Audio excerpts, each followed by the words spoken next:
So what's a typical day like for you? Do you wake up? Do you do exercises? Do you have meals at certain times of the day? Actually, we all kind of have different schedules because we have only limited number of exercise hardware, and we spend each of us about 2.5 hours exercising a day. And so the schedulers have this big challenge of juggling all the things that we have to get done in addition to exercise with the availability of the hardware and making sure that the space is free and available for us to work. But a typical day can involve maybe a big scientific day where we're doing lots of different scientific experiments. It might be a repair day where we're fixing hardware. In general, we don't typically work together on things because we're each individually working on different experiments or different projects.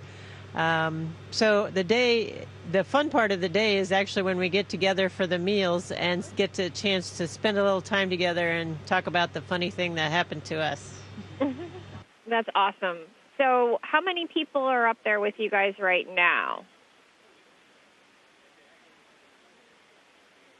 So we have a crew of 6, which is the normal crew complement up here. There's 2 groups of 3 because of the Russian vehicles that we fly up and down on only hold 3 people. So I came up with 2 Russians, and Peggy came up with a Russian and a French astronaut.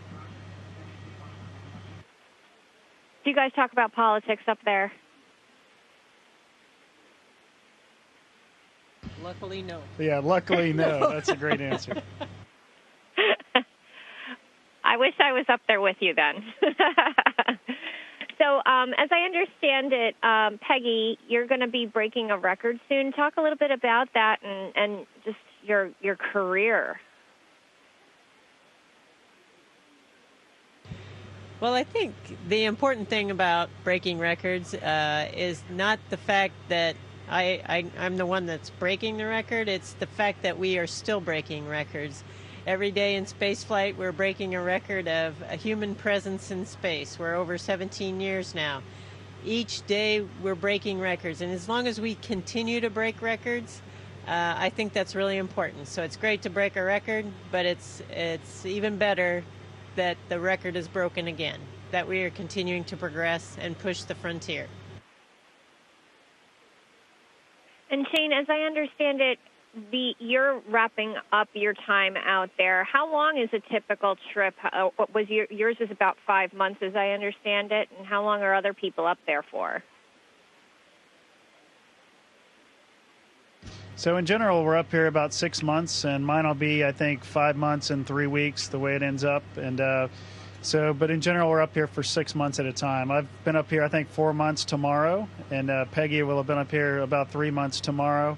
And I got a couple more to go. So there's kind of a lot of traffic going back and forth. I mean, 3 months, she came up 3 months ago. I mean, how do you get back and forth? I know NASA's program is sharing resources with Russia, right? Yes, so right now we're currently using the Russian spacecraft to launch to the space station and return us safely home. However, all of our cargo vehicles we have 2 different cargo suppliers that are commercial in the United States, SpaceX and Orbital ATK. And then we also have Japanese carriers that bring up cargo, and European carriers that brought up cargo, and Russian Progress vehicles that bring up cargo. And in another 1.5 years or so, we're hoping that we're going to have commercial crew capability provided by commercial vendors in the United States, so that we'll be able to bring up crew on board U.S. vehicles as well.